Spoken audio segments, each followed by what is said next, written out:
Welcome to Lakeland. I'm Wells Dusenbury of ESPN 106.3 alongside Jeff Greer of the Palm Beach Post here at the Lakeland Center, where you just saw Grandview Prep capture its first ever state title, knocking off Orlando Christian Prep 51-40. Jeff, you look at this game, what went right for Grandview today? Just about everything, Wells. I mean, basically from the get-go, it was Grandview was in control. They looked strong, especially on the defensive end. They talked yesterday in their semifinal game about kind of packing it in, playing good interior defense, and they did a great job with that against the top-ranked team in Class 2A, North Florida Educational. They did the same thing again today. Orlando Christian shot 22% in the second half. They only made 4 shots. That was really the difference for me, was defensively Grandview just made it impossible for Orlando Christian to score. Eric Mance, one of the standouts for this Grandview Prep team. He missed a lot of action this year, over 20 games. He came up in the playoffs big, 16 points today, What do you think of the performance? How big was he as that second kind of option next to Ivan Kinnett? Well, Eric Mance has always kind of been a gunner on this team. He's been a kid who has a green light wherever he is on the court. I've seen him take probably 10 to 15 NBA three-pointers, and I've seen the kid play maybe 4 or 5 times in person. But he is a lights-out shooter when he's on fire. When he's going, he just kind of opens up the defense for the rest of his teammates.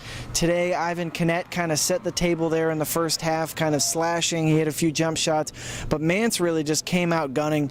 He was the difference maker in the second half. Once Kinnett got in some foul trouble, I know you're probably going to mention that, but once Mance kind of had to be the scorer for Grandview, he really took on that role in a much more confident manner than even he was before, and that's saying a lot considering how confident he is even when Kinnett is on the floor. You mentioned Ivan Kinnett in the foul. He fouled out midway through about the fourth quarter. It was a very questionable call here. You look there, he's both going for a loose ball here. Kind of a ticky-tack call. When you first looked at that, what was your kind of thought on that foul? Well, as you know, I'm a Big East guy, so yeah, I went to a Big East college, and that wasn't a foul. Both of the fouls that they called on him, the fourth and fifth fouls, the fourth one was a little bit of a chicken wing push-off. The kid flopped, and he got the foul call, and then the loose ball foul. Just let him play. To me, there's no reason to call that foul. It's a state championship game.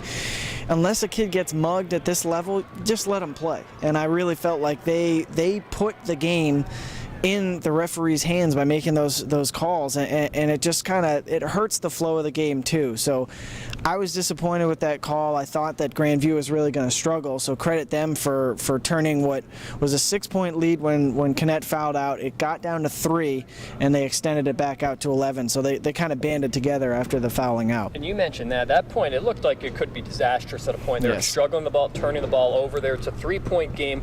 What do you think of the performance of those guys? You look down the stretch, Juwan Frazier, Sean Walsh, Eric Mance really stepping up. What do you think of the performance from those guys? Well, when you lose your team leader, he's not the vocal leader of the team. He's kind of a quiet kid.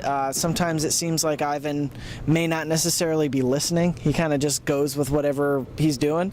But losing your best player, I mean, he is just so dynamic inside and out. He can slash, he can shoot. He's a great rebounder. He got 13 rebounds in the state semifinal.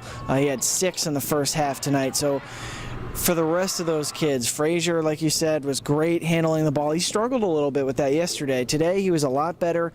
Sean Walsh and Eric Mance did a good job of being those seniors who are available to help kind of alleviate that pressure.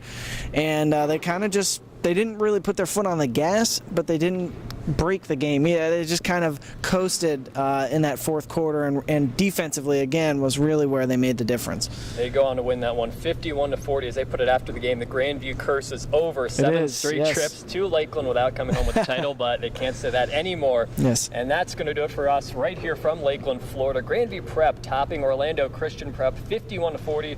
Grandview Prep Joe Dawson captured his first ever state championship. For Jeff Greer of the Palm Beach Post, I'm Wells Dusenbury. Thanks for tuning in.